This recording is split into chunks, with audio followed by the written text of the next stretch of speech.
నమస్తే, welcome to Telugu రాజ్యం. నేను మీరా. ఈ రోజున ఎక్కడ విన్నా గల్లీ నుంచి ఢిల్లీ దాకా ఒకటే పదం, ఏపీ లిక్కర్ స్కామ్కి సంబంధించి జగన్మోహన్ రెడ్డి అంతిమ లబ్ధిదారుడు. ఏదైతే నిన్న వెంకటేష్ నాయుడుకి సంబంధించి నోట్ల కట్ల వ్యవహారం బయటకు వచ్చిందో, ఆ వీడియో దొరికిన వెంటనే సిట్ ఒప్పేసుకున్నట్లుగా, సిట్ నిర్ధారించేసినట్లుగా జగన్మోహన్ రెడ్డికి ఖచ్చితంగా తప్పనిసరిగా శిక్ష పడిపోతున్నట్టుగా చాలామంది మాట్లాడుతూనే ఉన్నారు. అయితే ఈ అంశం గురించి మనతో మాట్లాడడానికి శ్రీ మరియు రాజకీయ విశ్లేషకులు చిట్టుబాబు గారు ఉన్నారు. ఆయనతో చర్చిద్దాం. చిట్టుబాబు గారు నమస్తే. జగన్మోహన్ రెడ్డి గారే అంతిమ లబ్ధిదారుడు అని ఇప్పటి నుంచి కాదు సార్, గత 5-6 నెలల నుంచి, లిక్కర్ స్కామ్కి ముందు నుంచి కూడా జగన్ జైలుకి వెళ్తారని వినిపిస్తాం. వీళ్ళ గోలే అది కదా. ఈ కూటమి యొక్క ప్రభుత్వం యొక్క గోలే ఈ పవన్ కళ్యాణ్, చంద్రబాబు, ఈ బీజేపీ, వీళ్ళ గోల్ ఏంటి? ఎక్కడ పెరిగిపోతున్నాడు ఈ మనాడు జగన్. ఎక్కడికి వెళ్ళినా జనాలు, కోట్లాది మంది, లక్షలాది మంది జనాలు తండోపతండాలుగా వచ్చేస్తున్నారు. మనం ఎన్ని ఆంక్షలు పెట్టినా, ఎన్ని కంట్రోల్ పెట్టినా, కాన్స్టిట్యూషన్కి విరుద్ధమైన చర్యలు చేస్తున్నా. కాన్స్టిట్యూషన్లో అసలు అపోజిషన్ లీడర్ వస్తూ ఉంటే సెక్యూరిటీ వాళ్ళు తప్పితే 10 కార్లే ఉండాలి, 500 మంది ఉండాలి. ఎక్కడ ఈ దేశంలో ఎక్కడ వెళ్ళాల. అలాంటి దౌర్భాగ్యం చట్టాలు, రూల్స్ తీసుకొచ్చినా కూడా జనాలు తండోపతండాలుగా వచ్చేస్తున్నారు, ఎగబడుతున్నారు. మనమేమో అదే మన చంద్రబాబు టూర్కి వెళ్తే 10 కార్లు విసిరినట్టు 10-20 మంది 10 కార్లు వాళ్ళ కార్లు తప్పితే ఎవడు కనపట్లా. వాళ్ళకి చచ్చిపోతున్నారు. ఈ ఎక్కడ ఈ సంవత్సరంలోనే మనం ఇంత దిగజారిపోయాము. సంవత్సరంలోనే ప్రజలు మనని తిరస్కరిస్తున్నారు. ప్రజలు మన జోకర్లుగాను, కామెడియన్లుగా చూస్తున్నారు. వీళ్ళ అబద్ధాల కూరలు, అవినీతి పరులు, అన్ని నోటికొచ్చిన అబద్ధాలు ఆడి మన మోసం చేశారు, మన దగా చేశారు, మన వంచన చేశారని ప్రజలు అసహించుకుంటున్నారు, చేదరించుకుంటున్నారు. ఈ పరిస్థితుల్లో వాళ్ళకి ఏం కావాలి? జగన్ బయటికి రాకూడదు. జగన్ బయటకు వస్తే ఇంకా పోయిన పరువు ఇంకా పోతా ఉంది, పాతాళానికి వెళ్ళిపోతుంది. ఈ కనుక ఇది కాపాడుకోవాలంటే జగన్ బయటికి వెళ్ళకూడదు. కనుక అతను ఏదో ఒక రకంగా అరెస్ట్ చేసి అతన్ని లోపల పెట్టేస్తే ఇక మన విచ్చలవిడిగా ఉండొచ్చు అని కోరుకుంటున్నారు. కానీ అది జరగదు. ఇప్పుడు ఈ లిక్కర్ స్కామ్ ఉంది. ఆల్రెడీ చంద్రబాబు అనే వ్యక్తే ఈ లిక్కర్ స్కామ్లో ఉన్నాడు, బెయిల్ మీదే ఉన్నాడు. ప్రస్తుతం బెయిల్ మీద ఉన్నాడు. అతను liquor scam, skill development corporation రెండిట్లో ఉన్నాడు. లిక్కర్ దాంట్లో కూడా ఉన్నాడు, ఆయన బెయిల్లో ఉన్నాడు. కనుక నేను బెయిల్లో ఉన్నాను, నువ్వు కూడా బెయిల్లో ఉన్నట్టు చిల్లర పిల్లతనం చేష్టలు తప్పితే ఇంకోటి కాదు. ఇప్పుడు లిక్కర్ స్కాము నీ 2019 నుంచి 24 దాకా, 2014 నుంచి 19 దాకా, ఈ 2 పీరియడ్లని బేరీస్ చేసుకుంటే గవర్నమెంట్ ఆదాయం పెరిగింది. 2014 నుంచి 2019 నుంచి 24లో గవర్నమెంట్ ఆదాయం పెరిగింది. లిక్కర్ సేల్స్ తగ్గింది, అయినా ఆదాయం పెరిగింది. అదే మీ పీరియడ్లో ఏమైంది? 2014 నుంచి 2019లో ఆదాయం తగ్గింది, లిక్కర్ సేల్స్ పెరిగింది. ఎక్కడ అవినీతి జరిగింది అంటారు? జరిగితే అక్కడ జరుగుతుంది.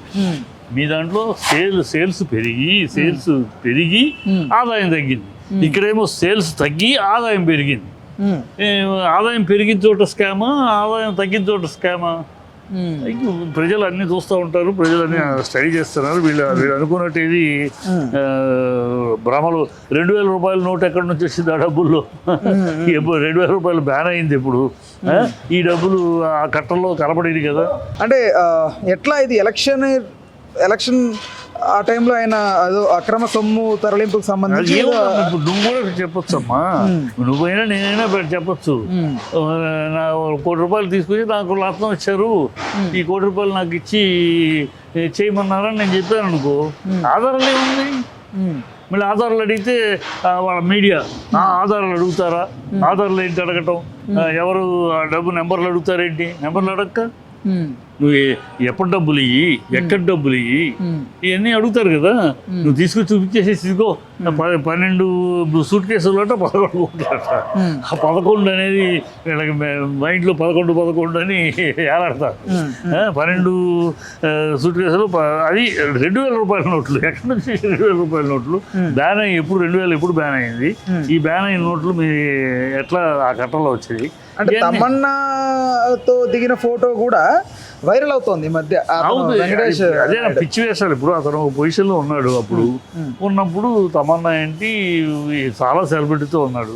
అదే తెలుగు వైఎస్ఆర్సీపీ నాయకులతో కూడా, తెలుగుదేశం నాయకులతో కూడా ఉన్నాడు. అదే అదే అవన్నీ మరి వాళ్ళతో ఉన్నప్పుడు వాళ్ళ కలెక్షన్ ఉందో. ఒక సెలబ్రిటీ ఉన్నప్పుడు సెలబ్రిటీ ఏదో ఫంక్షన్లో కలిసినప్పుడు ఫోటో అడుగుతారు, తీస్తారు. ఇప్పుడు నా దగ్గరికి ఎంతమంది వస్తారు, ఏదో మీటింగ్కి వెళ్తే అక్కడ సార్ ఫోటో అంటారు. వీడెవడు ఏంటి, వీడి కథ ఏంటి కనిపిస్తాం కదా, కష్టం కదా, ఇస్తాం. అట్లా తమన్నా హీరోయిన్ అడిగి ఉంటాడు, ఓకే అని ఇచ్చి ఉంటుంది అమ్మాయి. అది తమన్నా తోడు ఉంది కనుక తమన్నాకి లింక్ ఉంది. ఈయన చిల్లర భాష. ఇప్పుడు ఒకవేళ అతను ఏదైనా చిన్న పాపది ఏదైనా బర్త్డే ఫంక్షన్కి వెళ్ళి ఆ పాపతో ఫోటో దిగితే ఆ పాప కూడా ఇన్వాల్వ్ చేస్తారు. ఇవాళ కూటమి ప్రభుత్వం అలాగే ఉందన్న. ఒక అనాలోచితంగా, అర్ధరహితంగా, అసహ్యంగా, జిగుత్సాకరంగా, అసభ్యంగా పరిపాలన చేస్తుంది. పరిపాలన అనేది లేదు. వాళ్ళ ఎంతసేపు ఈ డైవర్షన్, వాళ్ళని అరెస్ట్ చేస్తాం, వీళ్ళని అరెస్ట్ చేస్తాం, ఈ డైవర్షన్ రాజకీయాలతో కాలం గడిపేస్తున్నారు తప్పితే వాళ్ళు నిజమైన మనం ఇచ్చిన ప్రామిస్లు ఏంటి, మనం ప్రజల్ని ఏమి నమ్మించి అధికారంలోకి వచ్చాము, ఆ నమ్మకాన్ని ఉమ్ము చేస్తున్నామో, ఆ నమ్మకాన్ని, ప్రజల నమ్మకాన్ని తీర్చిదిద్దుతున్నామా, ఆ ఆలోచన లేదు. వాళ్ళ ఎయిము, వాళ్ళ agenda, Chandrababu agenda people's agenda కాదు.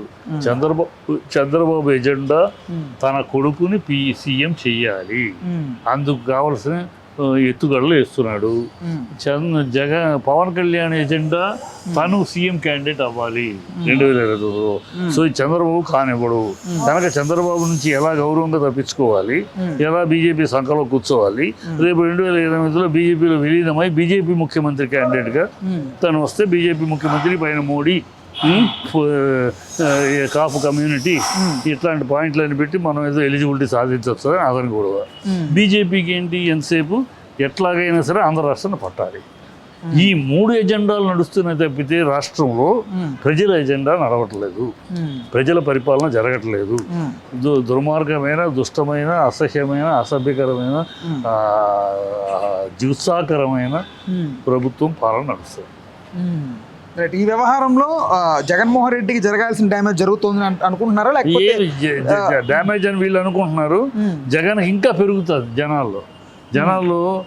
మనదాకంటే మేము ఓట్లు వేసాం కదా, ఎలా ఓడిపోయాడు పాపం అన్నది కాస్త ఇప్పుడు అమ్మో ఇంత ద్రోహాలు చేస్తున్నారు వీళ్ళు, ఇంత పని కట్టుకుని ముగ్గురు కలిసి మీద దండయాత్రలాగా చేస్తున్నారు. మేము 3 మనుషులు, 3 నాయకులు, 3 పార్టీలు, 4 ఛానళ్ళు, 6 ఛానళ్ళు, 4 పేపర్లు మొత్తం కలిపి ఆయన దుమ్మెత్తిపోస్తున్నారు. పాపం ఆయన చేసేది చేశాడు, మంచిగా చేశాడు. ఆయన ఏమి దోచుకున్నారు వీళ్ళు వాగుడు తప్పితే ఆయన దోచుకున్నది సీఎం అవడానికి ముందే ఆయన సంపాదించాడు, వ్యాపారంలో సంపాదించాడు. ఎలా సంపాదించాడు అంటే, నువ్వు 2 ఎకరాల భూమి, 2 ఎకరాల నుంచి పెంకుటిల్లు, 2 ఎకరాల నుంచి నువ్వు 1,00,000 కోట్లకి ఎట్లా సంపాదించావు చంద్రబాబు? నువ్వు అవినీతి చేసి సంపాదించావు నువ్వు. ఓకే, ఇందులో భారతి గారి పేరు కూడా ఇన్వాల్వ్ చేస్తూ ఉన్నారు సార్, అదేంటిది? అంతే, వాళ్ళ హీన బుద్ధి. వాళ్ళేమో వాళ్ళ ఫ్యామిలీల గురించి ఏదైనా మాట్లాడితేనేమో గిచ్చుకుని ఏడిచి ఇక్కడ పెడబొబ్బలు పెట్టి మీడియాలో నానా వ్యవసాయం. వాళ్ళు మాత్రం ఇతరుల ఫ్యామిలీస్ గురించి అసహ్యంగా మాట్లాడచ్చు, అసహ్యంగా చేయొచ్చు. అది హీనుడు. వాళ్ళ కుటుంబం చాలా హీనత్వంలో ఉంది. హీనపు బుద్ధి, చిల్లర బుద్ధి, చీప్ టెంపర్మెంటు, ప్రజల కోసం కాకుండా వాళ్ళ యొక్క పర్సనల్ ఎజెండాల కోసం నడుస్తున్నారంటే ఇది ప్రజలు గమనిస్తున్నారు. సమయం వచ్చినప్పుడు చెల్లుమనేలా వాయిస్తారు. రైట్, ఓకే చిట్టిబాబు గారు, థ్యాంక్ యూ. హలో, తెలుగు రాజ్యం ఛానల్ చూస్తున్నారా? సామాజిక, రాజకీయ, జీవన చిత్రణే తెలుగు రాజ్యం. అతిశయోక్తులు, అసత్యాలు ఉండవు. రాజకీయ కోణం కాదు, ప్రజా కోణమే కొలబద్ద. తెలుగు రాజ్యం వీక్షణ మీ ఉత్తమ అభిరుచికి నిదర్శనం.